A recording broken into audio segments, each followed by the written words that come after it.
우리가 읽은 오늘 말씀은 선한 노동의 열매에 대한 말씀입니다. 우리 속담에 콩 심은데 콩 나고 팥 심은데 팥 난다라는 말이 있습니다. 이는 원인에 따라서 그 결과가 생긴다는 것을 강조합니다. 콩을 심었으니 당연히 콩이 나지 팥이 나겠느냐라고 하는 이야기죠. 첫 번째 교훈은 지혜로운 말과 행동을 한 사람은 칭찬을 받지만 마음이 패려한 사람이라고 번역을 했는데요. 마음이 굽은 사람으로 개역개정 성경은 또 번역을 했습니다. 생각이 바르지 못한 그리고 하나님이 없다고 생각하는 사람입니다. 그는 사람들로부터 멸시를 받는다라고 강조합니다. 두 번째 교훈은 먹을 것이 없이 잘난 체하는 사람보다는 볼품없지만 종을 거느린 사람이 낫다라고 번역할 수 있는데요. 허세보다는 실속이 낫다라는 것을 강조하고 있습니다. 겉으로 대단한 것처럼 그렇게 보이려고 노력하는 것보다는 실제로 나에게 주어진 그 실속을 더 중요하게 여기는 것이 낫다는 이야기고요. 세 번째 교훈은 의인의 짐승이 되는 것이 악인의 종이나 이웃이 되는 것보다 낫다라고 하는 교훈입니다. 의인은 짐승에게조차 긍휼을 베풀고 또 자비를 베풀어 주지만 악인은 자기의 이웃 또는 자기의 종에게 악함을 보여주기 때문이죠. 그래서 의인에게 가까이 하는 자가 복되다라는 것을 강조합니다. 네 번째 교훈은 이 배경 설명이 작은 밭을 갖고 있는 사람을 두고 설명하는 듯 보입니다. 그래서 작은 밭이지만 그 밭에 부지런히 경작하는 농부는 먹을 것이 넉넉하지만 먹을 것이 많다고 해서 허송세월을 보내는 그러한 사람은 곧 굶주리게 될 것임을 강조합니다. 마지막은 그 말씀드린 선한 노동에 대한 생각과 그 결과에 대한 가르침입니다. 악인은 그의 생각이나 그의 행동이 불의의 이익을 탐하는 데 있다는 거예요. 순순히 노력을 해서 땀을 흘려서 그것을 얻으려고 하는 것이 아니라 다른 사람의 것을 빼앗거나 또 불이한 그런 이익을 피를 흘려가며 얻는 이익을 가지려고 노력한다는 겁니다. 우리가 앞에서 논의히 살펴본 것처럼 그의 생각이나 말이나 행동이나 그 모든 것이 악합니다. 그래서 악인이라고 그냥 단호하게 설명을 붙였을 수도 있는데 그는 열매가 없을 것이다 라는 내용입니다. 왜냐하면 반대로 의인은 뿌리가 열매를 맺을 수 있도록 영양분을 공급해 준다라는 설명과 대조해서 볼 때 뿌리가 돋지 않는다는 거예요. 그러니까 줄기나 잎이 아무리 수고하고 노력한들 뿌리가 도와주지 아니하면 어떻게 열매를 맺겠느냐라는 식의 설명인데요.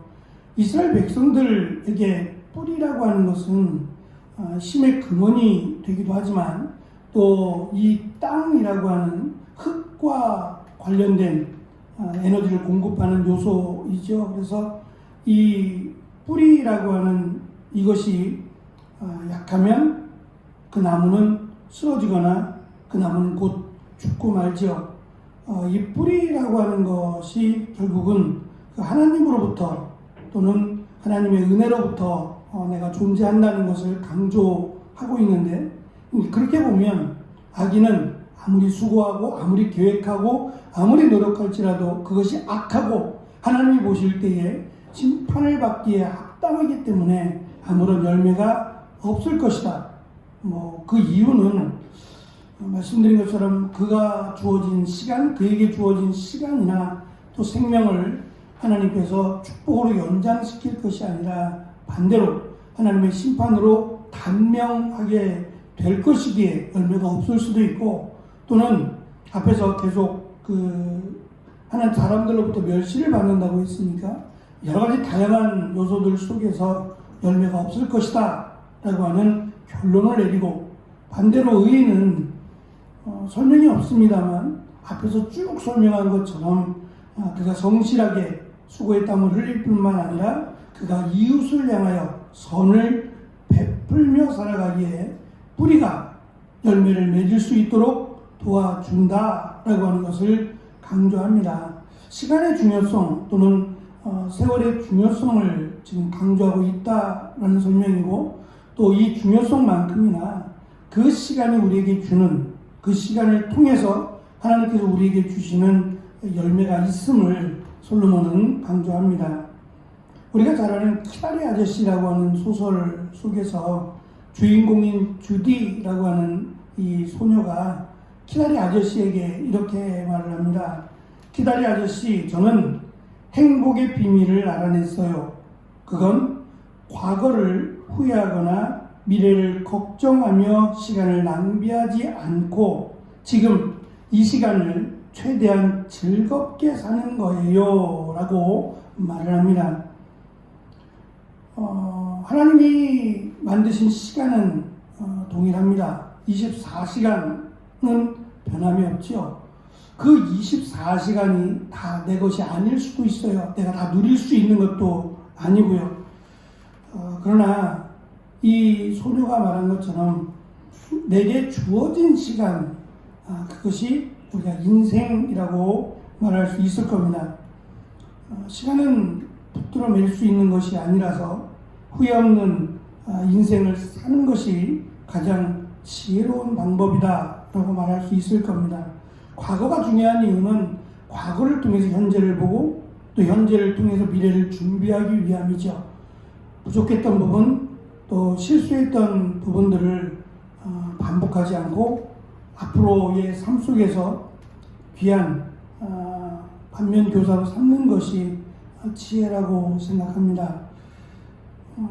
동일한 시간이 흘러가고 있지만 그 동일한 시간이 동일한 것이 아니라 하나님이 우리에게 주신 은혜의 시간임을 알고 우리의 계획이 하나님이 보시기에 합당한, 그래서 예수님께서 말씀하신 것처럼 무엇을 먹을까, 무엇을 마실까, 무엇을 입을까, 이건 이방인들이나 고민하고 생각하는 것이라고 하셨습니다. 지금도 이 세상은 그런 것 같아요.